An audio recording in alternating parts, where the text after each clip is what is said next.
Hey, I'm BRONWYN TARBOTON, home decor DIYer and content creator. I also happen to be a Broadway performer who taught myself upcycling during the pandemic. Join me in this exclusive lesson to dive into upcycling yourself. I promise it's not as hard as it looks. In fact, it's not hard at all.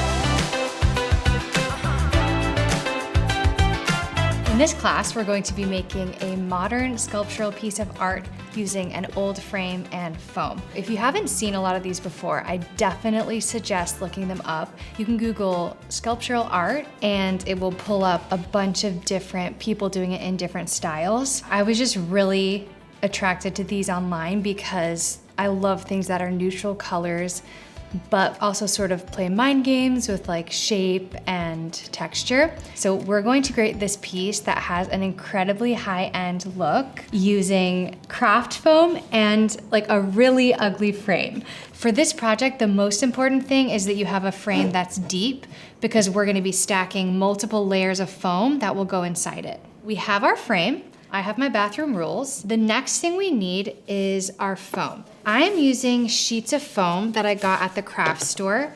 These come in either sheets or rolls. I find the sheets a little bit easier to work with because they already sit flat, but I've done it with rolls. The first thing that we need to do is create the design. I looked at a ton of these online and I just love them. There's so many cool designs. If I were doing it for my own apartment, I would probably just copy one that I loved online. I'm gonna talk you through exactly how to follow my design, and you can make adjustments to the end if you'd like. The first thing we're going to do is just create a template for ourselves to refer to while we're cutting the foam and making the layers. So let's draw out the shape of our frame. Next, we'll draw one semicircle. Let's make one slanted line from top to bottom. Next, we'll make one swoop from left to right, one additional straight line, and then one circle over the line. Once you have your design, now we're going to assign layers. So for our layered art, there's gonna be a bottom layer with no foam, the first layer of foam, and the second layer of foam. So I'm going to use numbers to remember that. Bottom layer will be 0, first layer 1, second layer 2. This part of the circle will be 0, we'll do 1. As you're assigning layers, you wanna make sure that the same layer isn't next to each other because we're trying to create sort of shadows and play with dimensions. So if this is 0 and that's 1, we know this can't be 1 because the ones can't touch each other. So we'll make this 2. This one can't be 0, it can't be 2, so it has to be 1. You can just do what I'm doing if you don't want to worry about this. So now we have our template. Let's set it aside and actually start to cut our foam. We want to create that look of almost the floating frame where there's the art and then a little gap. So I'm gonna cut 2 sheets of foam that are about 1 inch smaller than my frame. So measure out your frame. Mine's 11 3/4 inches. So then you'll measure your foam about 1 inch smaller than that. So 11 3/4 was my frame. We'll go 10 3/4. Just make a little mark there. And you will want to use either a yardstick or ruler or something flat because you really want this line to be straight. Because if your layers are not straight and don't line up with your frame, then it might look a little bit wonky. And then the other way is, mine is 17 3/4, so we'll go 1 less, 16 3/4, measure it down, mark it, and then making sure that you're really getting this line straight. So now I've measured out my foam to the size that I need, and I'm going to cut 2 squares that size. You can do this with scissors. I'm gonna use an X-Acto knife just because it makes it way faster and it makes the lines way smoother. You can also use your yardstick or ruler just to help you get the lines really straight. This is definitely a part that's worth taking your time with, because if the lines aren't straight, it's not a good start. And this foam is just craft foam. You can get it at most craft stores. The kind that I got was just about $1.50 per sheet.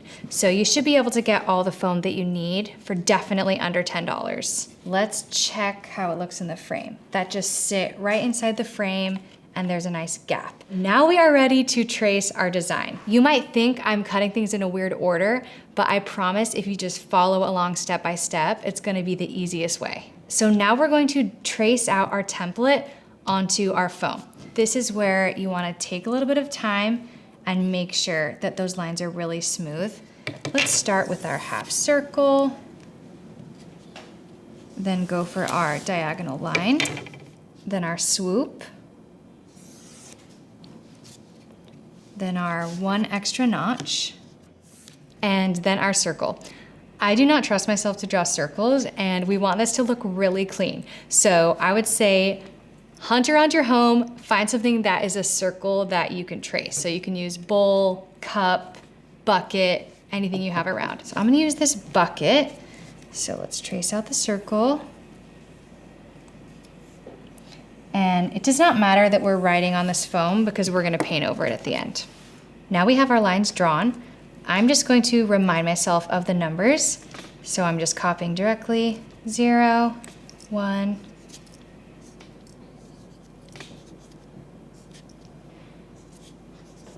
Now it is time to cut. The first thing we're going to do is cut out just the zeros. So if there's a 0 and a shape around it, that's what we're cutting out.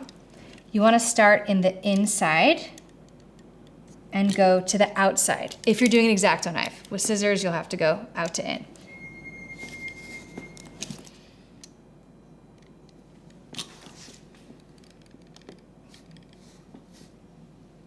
And it doesn't matter if it aligns up exactly with your lines.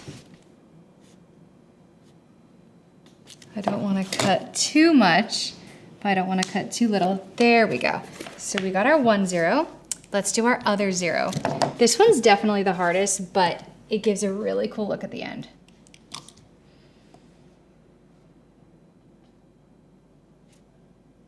Just trying to follow the line. Okay. We cut out our zeros. Next, take your second piece of foam and put this foam on top. Now I'm using this top piece as a stencil to draw that cutout onto the bottom piece. So whatever zeros you cut out, trace that onto the bottom piece. And now we're going to cut the same thing out of this bottom layer. So basically we're cutting out exactly what we just cut out. I find that using it as a stencil instead of just trying to guess where the lines are makes it line up a lot more clean at the end.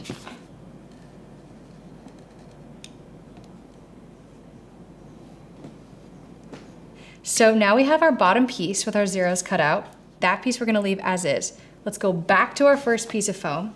Now we're going to cut out all of the 2s, and they're gonna go on top. So find whatever it says 2, and like these are all 2s, so we can cut off this whole swipe together.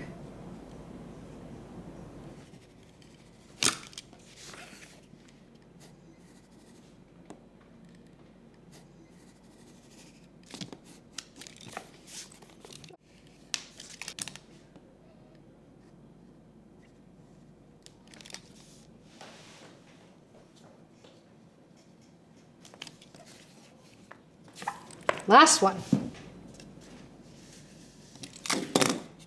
Now we've cut out all of our pieces. Take your frame. First, we'll put that bottom layer with only the zeros cut out. Then we're gonna follow our template and put the 2s on top. That's a 2, goes right there. That's a 2. Okay, lines up pretty okay. There's a 2. So we have all of our pieces. This is where you want to double check that things are lining up. And this is where you can now use any of your extra pieces to add or take away anything you want from your design. Like we could add in an extra circle, that's sort of cool. It can be sort of cool to add on like 1 or 2 random pieces on top that create a third layer because it just gives the whole thing more dimension. I think I'll use my scrap circle piece there on top, but this is where you can just have fun. I mean, I made one that I didn't plan at all using scrap pieces, and that one actually turned out cooler than some of the ones I've planned, so just go to town on it. Once you feel good about your design, now we're going to glue your pieces down. Normally I use Mod Podge. Today I'm gonna try a glue gun just to speed things up. Starting with your bottom layer.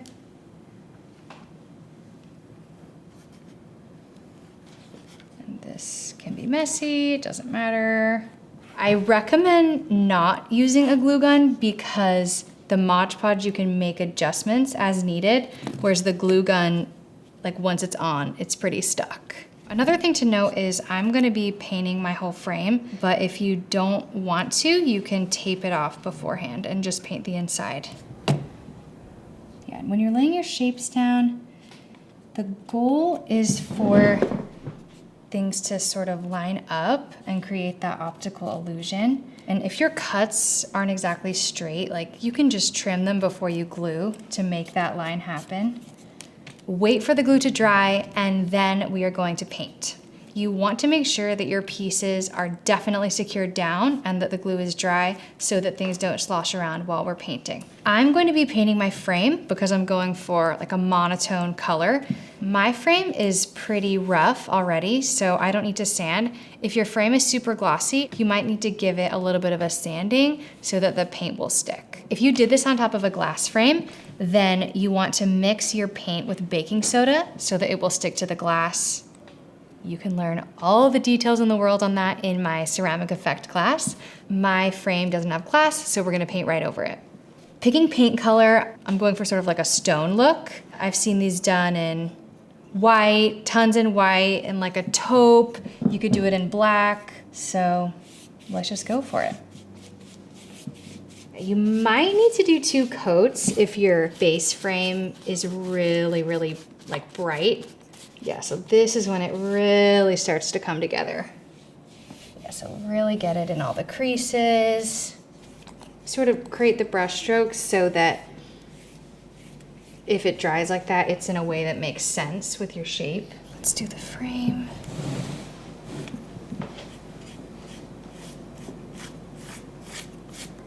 I love when the frame's the same color.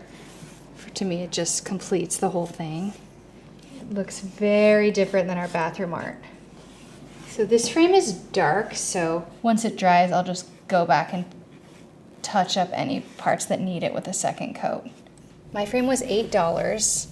The foam was just under $3.